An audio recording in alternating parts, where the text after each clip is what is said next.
ഇരിട്ടി ടൗണിൽ Diya golden ഡയമണ്ട്സിന്റെ roofing sheet റോഡിലേക്ക് ഇളകി വീണ കാറുകൾ തകർന്നു. ഷീറ്റ് വീണ സമയത്ത് നടപ്പാതയിൽ ആളുകളില്ലാത്തതിനാൽ വൻ ദുരന്തമാണ് ഒഴിവായത്. അനധികൃത നിർമ്മാണത്തിനെതിരെ നടപടിയെടുക്കാത്തതിൽ ജനങ്ങൾക്കിടയിൽ പ്രതിഷേധം ശക്തമായിരിക്കുകയാണ്. കഴിഞ്ഞ ദിവസം വൈകിട്ടുണ്ടായ ശക്തമായ കാറ്റിലാണ് ഇരിട്ടി നഗരഹൃദയത്തിലെ കൽപ്പക ബിൽഡിംഗിൽ പ്രവർത്തിക്കുന്ന ദിയ ഗോൾഡൻ ഡയമണ്ട്സിന് മുകളിൽ സ്ഥാപിച്ച റൂഫിംഗ് ഷീറ്റ് കോൺക്രീറ്റ് അടക്കം ഇളകി വീണത്.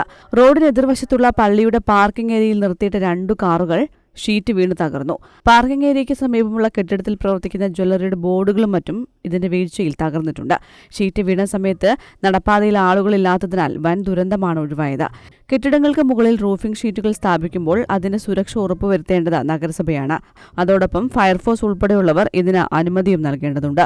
ഇരിട്ടി ടൗണിലെ വിവിധ കെട്ടിടങ്ങൾക്ക് മുകളിലും ഇതുപോലെ കൂറ്റൻ പരസ്യ ബോർഡുകൾ സ്ഥാപിച്ചിട്ടുണ്ട്. അവയും ടൗണിലെ പലയിടങ്ങളിൽ തകർന്നു വീണിട്ടുണ്ട്. നഗരസഭ അധികൃതർ ഇടപെട്ട് അടുത്ത ഒരു ദുരന്തമുണ്ടാകുന്നതിന് മുൻപേ ഇത്തരത്തിൽ അനധികൃതമായ റൂഫിംഗ് ഷീറ്റുകൾ സ്ഥാപിക്കുന്നവർക്കെതിരെ നടപടി സ്വീകരിക്കണമെന്നാണ് ജനങ്ങളുടെ ആവശ്യം. News bureau, Iritty.